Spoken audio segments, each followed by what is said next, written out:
தோசுவரை உள்ளவங்களும் இதை சாப்பிடலாம். எதுக்கும் அடங்காத சர்க்கரை, ஆட்டி படைக்கக்கூடிய சர்க்கரை, சர்க்கரைனால பெரிய பிரச்சனை, சால்வே பண்ண முடியல, பாதம் எரியுது, அடிக்கடி யூரின் போகுது. ஏங்க ஒல்லி ஆயிட்டேன் நான், ஒல்லி. இந்த மாதிரி நிறைய வீடியோஸை நம்ம சக்கரை நோய் இருக்கிறவங்க ஃபாலோ பண்ணுங்க. இதை சாப்பிடுங்க சக்கரை குறையும், அதை சாப்பிடுங்க சக்கரை குறையும். உண்மையாக பீர்க்கங்காயில் அவ்வளோ சக்கரை குறைக்கிறதுக்கான எஃபெக்ட் இருக்கா பார்ப்போம். பீர்க்கங்காயோட கெமிக்கல் நேம் லுஃபா அக்குடாங்குலா அப்படின்னு சொல்லுவோங்க. சரிங்களா? இந்த பீர்க்கங்காய் வந்து பார்த்தீங்கன்னா நம்ம வெள்ளரிக்காய் இருக்கு இல்லைங்களா, அந்த குக்கும்பர் அதோட வகையை சேர்ந்தது தான் தாவரவியல் ரீதியாக.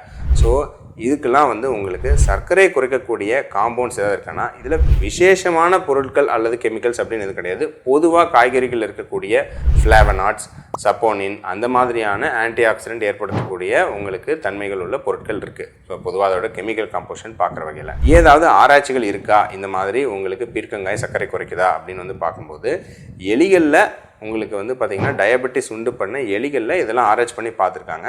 இருக்கிறதுலே அதிகமாக வெள்ளரிக்காய்க்கும் அப்புறம் அதுக்கு அடுத்த பிளேஸில் இந்த வெள்ளரிக்காய் சார்ந்த மற்ற வகைகள் இருக்குது இல்லைங்களா, பாகக்காய், பீர்க்கங்காய் இந்த மாதிரியான விஷயங்களுக்கெல்லாம் இதெல்லாம் பார்த்துருக்காங்க, இந்த நீர்க்காய்களுக்கெல்லாம். ஸோ இதுக்கெல்லாம் கொஞ்சம் எஃபெக்ட் இருக்குது அப்படின்னு சொல்லியிருக்காங்க.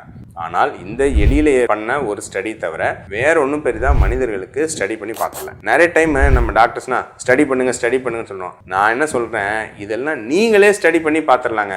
உங்களுக்கு சக்கரை நோய் இருக்கா, உண்மையாக அந்த மாதிரி வீடியோ பார்க்குறீங்களா, இதுக்கு நிறைய டைம் வேஸ்ட் பண்ணாமல் குளுக்கோமீட்டர் எடுத்துக்கங்க, உங்கள் சுகர் செக் பண்ணிக்கங்க. இந்த பீர்க்கங்காயோ பாவக்காயோ என்ன சொல்கிறாங்களோ வீடியோவில் அதை சாப்பிடுங்க.